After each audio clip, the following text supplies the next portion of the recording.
दूसरी घटना घटती है, एक क्षण के लिए समय मिट जाता है, टाइमलेसनेस पैदा हो जाती।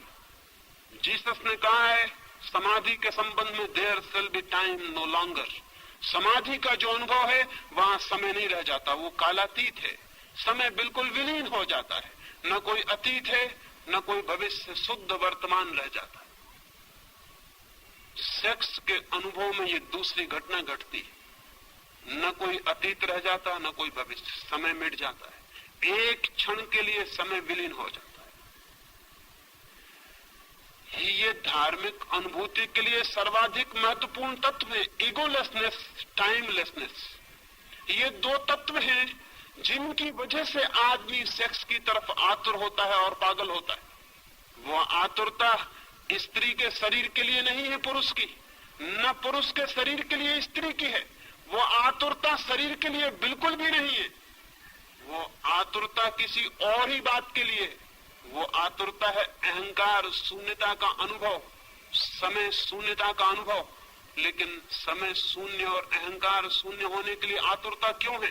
क्योंकि जैसे ही अहंकार मिटता है आत्मा की झलक उपलब्ध होती है, जैसे ही समय मिटता है परमात्मा की झलक उपलब्ध होती है। एक क्षण को होती है ये घटना, लेकिन उस एक क्षण के लिए आदमी कितनी ही ऊर्जा, कितनी ही शक्ति खोने को तैयार है। शक्ति खोने के कारण पछताता है बाद में कि शक्ति छीन हुई, शक्ति का अपव्यय हुआ, और उसे पता है कि शक्ति जितनी छीन होती मौत उतनी करीब आती। कुछ पशुओं में तो एक ही संभोग के बाद नर की मृत्यु हो जाती है, कुछ कीड़े तो एक ही संभोग कर पाते हैं और संभोग करते ही करते समाप्त हो जाते हैं। अफ्रीका में एक मकड़ा होता है, वो एक ही संभोग कर पाता है और संभोग की हालत में ही मर जाता है, इतनी ऊर्जा छीन हो जाती है। मनुष्य को ये अनुभव में आ गया बहुत पहले कि सेक्स का अनुभव शक्ति को छीन करता है, जीवन ऊर्जा कम होती है और धीरे धीरे मौत करीब आती है। पछताता है आदमी, लेकिन इतना पछताने के बाद फिर पाता है कि कुछ घड़ियों के बाद फिर वही आतुरता है। निश्चित ही इस आतुरता में कुछ और अर्थ है जो समझ लेना जरूरी। सेक्स की आतुरता में कोई रिलीजियस अनुभव है, कोई आत्मिक अनुभव है। उस अनुभव को अगर हम देख पाए तो हम सेक्स के ऊपर उठ सकते हैं। अगर उस अनुभव को हम न देख पाए तो हम सेक्स में ही जिएंगे और मर जाएंगे। उस अनुभव को अगर हम देख पाए, अंधेरी रात है और अंधेरी रात में बिजली चमकती, बिजली की चमक अगर हमें दिखाई पड़ जाए और बिजली को अगर हम समझ लें तो अंधेरी रात को हम मिटा भी सकते हैं। लेकिन अगर हम ये समझ लें कि अंधेरी रात के कारण बिजली चमकती है तो फिर हम अंधेरी रात को और घना करने की कोशिश करेंगे ताकि बिजली चमके। सेक्स की घटना में बिजली चमकती है, एक वो सेक्स से अतीत है, ट्रांसेंड करती है, पार से आती।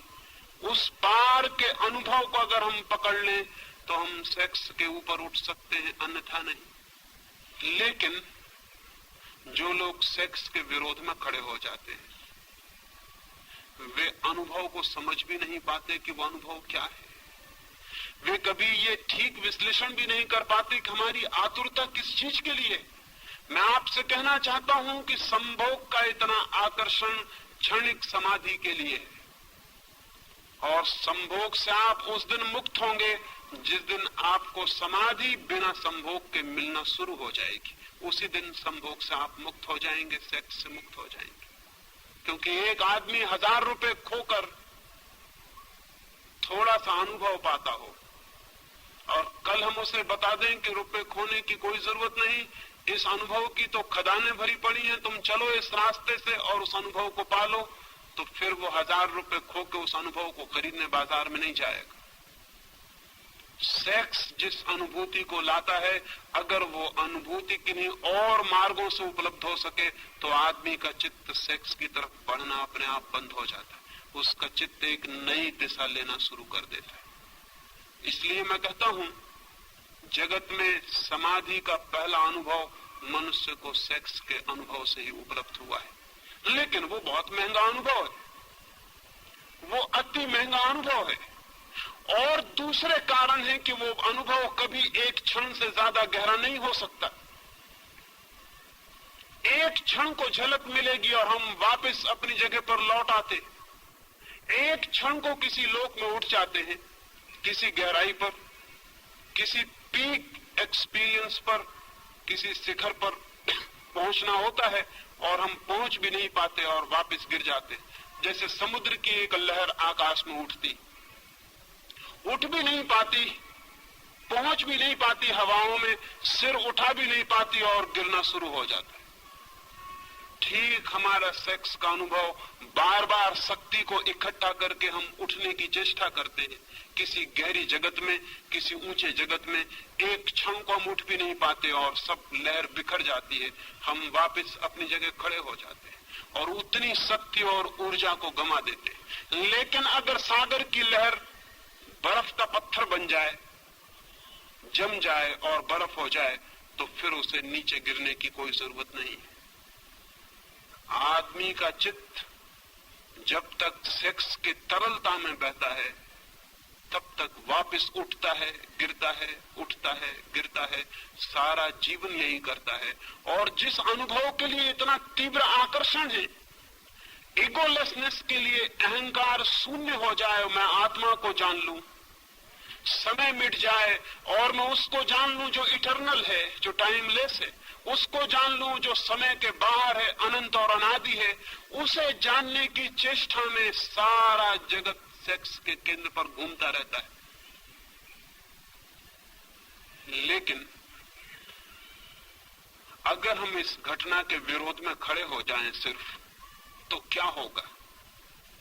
तो क्या हम उस अनुभव को पालेंगे जो सेक्स से एक झलक की तरह दिखाई पड़ता? नहीं, अगर हम सेक्स के विरोध में खड़े हो जाते हैं तो सेक्स ही हमारी चेतना का केंद्र बन जाता। हम सेक्स से मुक्त नहीं होते, उससे बंध जाते।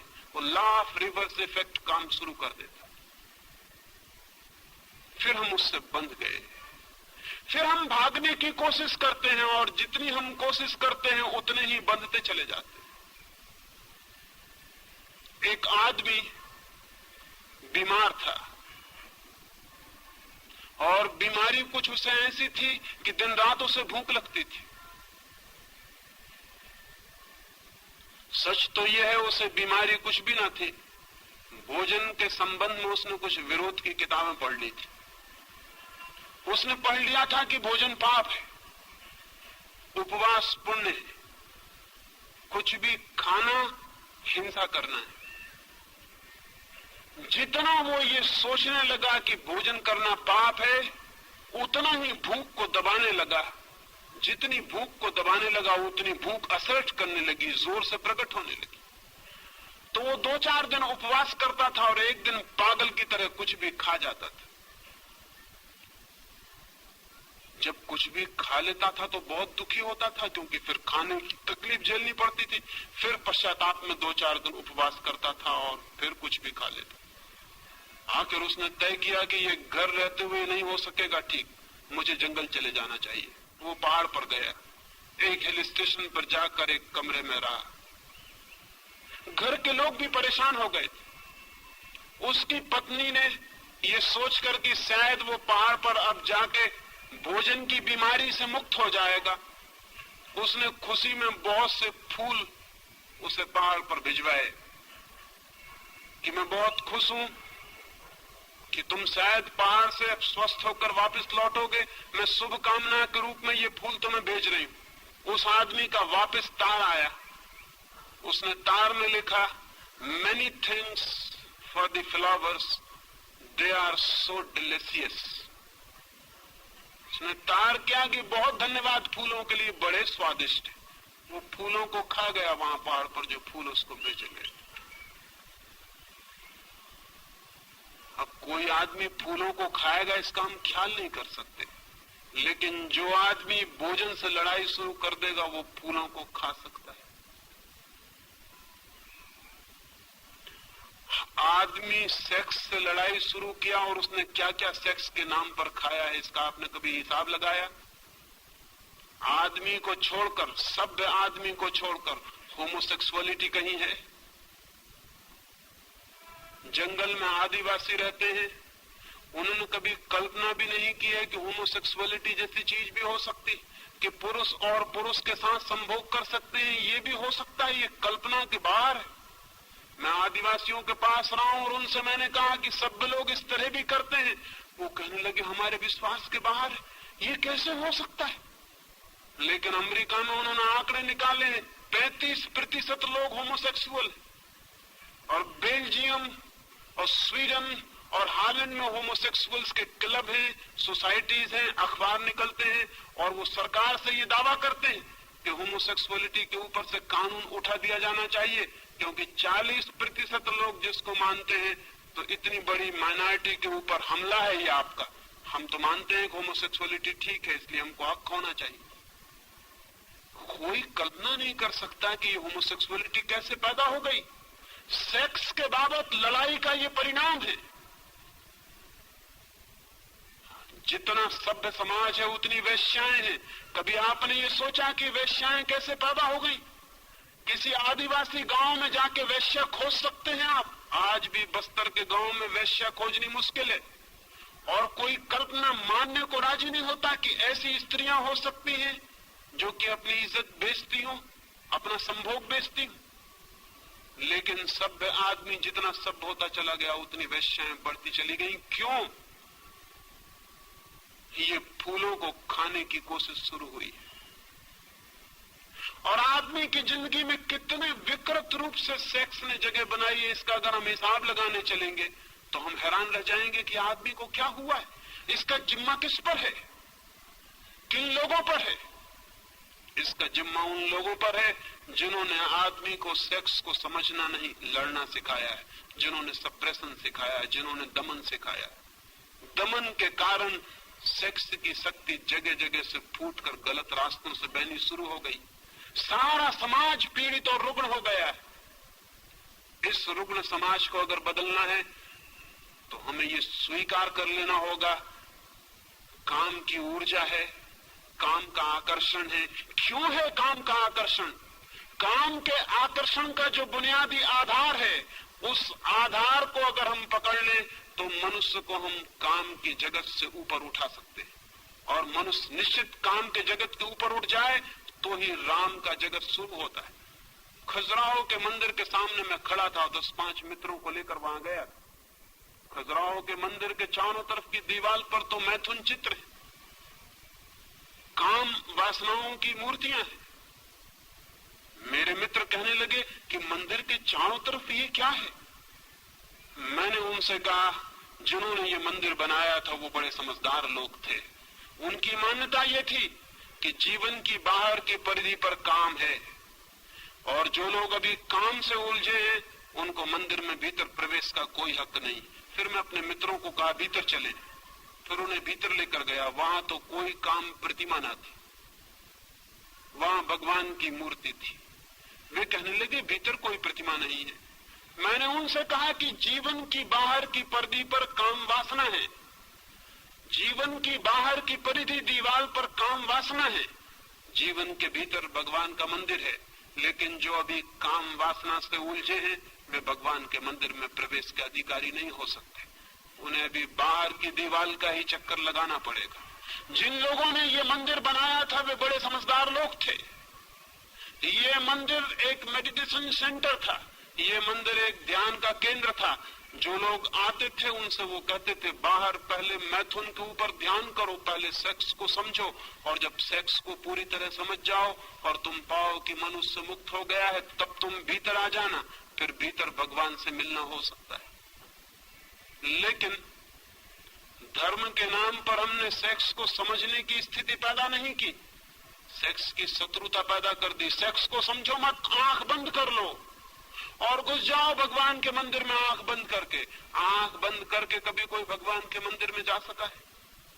और आंख बंद करके अगर आप भगवान के मंदिर में पहुंच भी गए तो बंद आंख में आपको भगवान दिखाई नहीं पड़ेंगे, जिससे आप भाग कर आए हैं वही दिखाई पड़ता रहेगा, आप उसी से बंधे रह जाएंगे। शायद कुछ लोग मेरी बातें सुन के समझते हैं कि मैं सेक्स का पक्षपाती हूं। मेरी बातें सुन के शायद लोग समझते हैं कि मैं सेक्स का प्रचार करना चाहता हूं। अगर कोई ऐसा समझता हो तो उसने मुझे कभी सुना ही नहीं है, ऐसा उससे कह देना। इस समय पृथ्वी पर मुझसे ज्यादा सेक्स का दुश्मन आदमी खोजना मुश्किल है, और उसका कारण यह है कि मैं जो बात कह रहा हूं अगर वो समझी जा सकी तो मनुष्य जाति को सेक्स के ऊपर उठाया जा सकता है, अन्यथा नहीं। और जिन थोथे लोगों को हमने समझा है वो सेक्स के दुश्मन थे, वो सेक्स के दुश्मन नहीं थे। उन्होंने सेक्स में आकर्षण पैदा कर दिया, सेक्स से मुक्ति पैदा नहीं की। सेक्स में आकर्षण पैदा हो गया विरोध के कारण। मुझसे एक आदमी ने कहा है कि जिस चीज का विरोध ना हो उसको करने में कोई रस ही नहीं रह जाता। चोरी के फल खाने जितने मधुर और मीठे होते हैं उतने बाजार से खरीदे गए फल कभी नहीं होते। इसलिए अपनी पत्नी उतनी मधुर कभी नहीं मालूम पड़ती जितनी पड़ोसी की पत्नी मालूम पड़ती। वो चोरी के फल है, वो वर्जित फल है। और सेक्स को हमने एक ऐसी स्थिति दे दी, एक ऐसा चोरी का जामा पहना दिया, एक ऐसे झूठ के लिबास में छिपा दिया, ऐसी दीवारों में खड़ा कर दिया कि उसने हमें तीव्र रूप से आकर्षित कर लिया। बर्ट्रैंड रसल ने लिखा है कि जब मैं छोटा बच्चा था, विक्टोरियन जमाना था, स्त्रियों के पैर भी दिखाई नहीं पड़ते थे। वो कपड़े पहनती थी जो जमीन पर घसीटता था और पैर नहीं दिखाई पड़ता।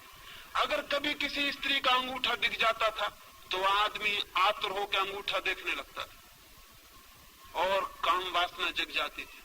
और रसल कहता है कि अब स्त्रियां करीब करीब आधी नंगी घूम रही और उनका पैर पूरा दिखाई पड़ता लेकिन कोई असर नहीं होता। तो रसल ने लिखा है कि इससे ये सिद्ध होता है कि हम जिन चीजों को जितना ज्यादा छिपाते हैं उन चीजों में उतना ही कुत्सित आकर्षण पैदा होता है। अगर दुनिया को सेक्स से मुक्त करना है तो बच्चों को ज्यादा देर तक घर में नग्न रहने की सुविधा होनी चाहिए। जब तक बच्चे घर में नग्न खेल सकें, लड़के और लड़कियां, उन्हें नग्न खेलने देना चाहिए ताकि वो एक दूसरे के शरीर से भली भांति परिचित हो जाएं और कल रास्तों पर उनको किसी स्त्री को धक्का देने की कोई जरूरत न रह जाए, ताकि वे एक दूसरे के शरीर से इतने परिचित हो जाएं कि किसी किताब पर नंगी औरत की तस्वीर छापने की कोई जरूरत न रह जाए। वे शरीर से इतने परिचित हों कि शरीर का कुत्सित आकर्षण विलीन हो सके। लेकिन बड़ी उल्टी दुनिया है। जिन लोगों ने शरीर को ढांक के छिपा के खड़ा किया है उन्हीं लोगों ने शरीर को इतना आकर्षित बना दिया है, ये हमारे ख्याल में नहीं आता।